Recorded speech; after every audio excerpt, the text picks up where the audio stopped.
ہم سے آج تک یہ بات چھپائی گئی کہ جابر ابن حیان، ابن سینا اور الخوارزمی جیسے فیمس مسلم سائنٹسٹ کا کیا حشر ہوا۔ وہ سائنٹسٹ جو astronomy, mathematics, biology, surgeries, physics, robotics, algebra, chemistry اور نہ جانے کتنی فیلڈز پہ مہارت رکھنے والے تھے، جنہوں نے پہلی بار انسانوں کو یہ سب سکھایا۔ ان کے سب سے بڑے دشمن خود مسلمان ہی تھے۔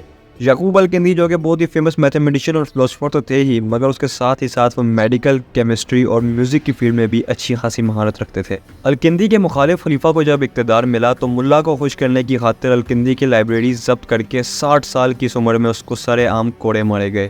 ہر کوڑے پہ الکندی جب زور سے چیخ مارتا تو دیکھنے والے لوگ ہنستے تھے۔ اور جیسا یہ مسلم سائنٹسٹ ابن رشد جو کہ پورے یورپ میں ایوروس کے نام سے مشہور ہیں، انہوں نے ہی ماڈرن فلسفی کو ایجاد کیا۔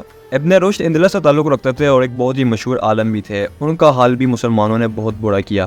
ان کی ساری کتابیں ضبط کر لی گئی اور ان کو دین اسلام سے خارج قرار کر دیا گیا۔ ایک روایت میں آتا ہے کہ لوگوں نے ان کو مسجد کے ستون یعنی کہ پلر کے ساتھ باندھا اور نمازیوں نے ان کے چہرے پہ تھوکا۔ اس عظیم مسلم سائنسدان اور عالم دین نے بھی اپنی زندگی کے آخری دن ذلت اور گمنامی میں گزارے۔ اسی طرح مسلم سائنٹسٹ ابن سینا، جن کو فادر آف کلینکل فارماکولوجی اور فادر آف ماڈرن میڈیسنز بھی کہا جاتا ہے، ان کو بھی گمراہ قرار کر دیا گیا۔ کئی مختلف حکمران ان کی جان کے پیچھے پڑے رہے کیونکہ ابن سینا کے پاس جو وسیع علم تھا وہ ان کو ہضم نہ ہو سکا، اور ابن سینا ساری زندگی جان بچا کر بھاگتے پھرتے رہے۔ ان کی ایک بہت ہی مشہور کتاب قانون فی الطب جو کہ 600 سالوں تک یورپین میڈیکل کالجز میں پڑھائی گئی اور آج بھی یورپین لائبریریز میں موجود ہے، وہ انہوں نے روح پوشی کی حالت میں چھپ کے لکھی۔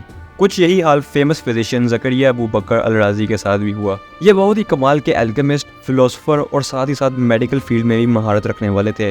حاکم وقت نے یہ فیصلہ سنایا کہ الرازی کی ہی لکھی ہوئی کتاب کو اس وقت تک ان کے سر پہ مارا جائے گا جب تک یا تو کتاب نہیں پھٹ جاتی یا پھر ان کا سر۔ ان کے سر پہ اتنی بار کتابیں ماری گئی کہ وہ اندھے ہو گئے اور اس کے بعد وہ موت تک دوبارہ کبھی نہ دیکھ سکے۔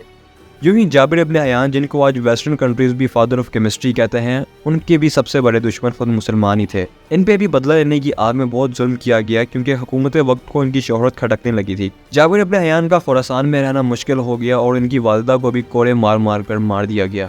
اس کے بعد جابر ابن حیان اپنی کتابیں اور سارا سامان سمیٹ کر عراق کے شہر بصرہ چلے گئے۔ ادھر کے لوگ بھی ان کی عظیم تعلیمات سے بہت متاثر ہوئے کیونکہ فلسفے اور کیمیا جیسی علمی گفتگو اس سے پہلے ان لوگوں نے کبھی نہیں سنی تھی۔ جابر بن حیان نے لوگوں کو اتنا علم دیا کہ مانو زمین سے آسمان اور آسمان سے زمین کی گہرائیوں تک، جس وجہ سے بصرہ کے حکمرانوں کو بھی ان کی شہرت برداشت نہ ہوئی۔ وہ لوگ جابر ابن حیان کی بڑھتی شہرت اور علم میں قابلیت کو اپنی حکومت کے لیے خطرہ سمجھنے لگے۔ ایک دن جابر کو الزامات کی زد میں لا کر بصرہ کے قاضی کے سامنے پیش کر دیا گیا۔ قاضی نے ان کو اپنی عظیم تعلیمات اور الجھی سوچ کی وجہ سے سزائے موت سنا دی، اور جن جابر ابن حیان کو یہودی بھی فادر آف کیمسٹری یعنی کیمیات کا باپ کہتے ہیں، ان کے علم اور سائنسی ایجادات کو اس کے اپنے ہی ہم مذہبوں نے جادوگری، کذاب، جھوٹا اور کفر قرار کر دیا۔ ان کی مشہور کتاب الکینیا الکتاب صرف اور صرف ویسٹرن کنٹریز کی ہی لائبریری میں ملتی ہے۔ کہا جاتا ہے کہ انہوں نے 30 کتابیں فلسفی، 1300 کتابیں میکینیکل ڈیوائسز اور سینکڑوں کتابیں کیمیات پہ لکھیں۔ اور صرف یہی نہیں بلکہ باقی جتنے بھی مسلم سائنسدان ہیں ان سب نے ایسی کئی ساری کتابیں اپنی زندگی میں لکھی جو آج تک پڑھی جاتی ہیں اور جن کی بیسس پہ آج کی ساری ماڈرن سائنسز اور ٹیکنالوجی زندہ ہیں۔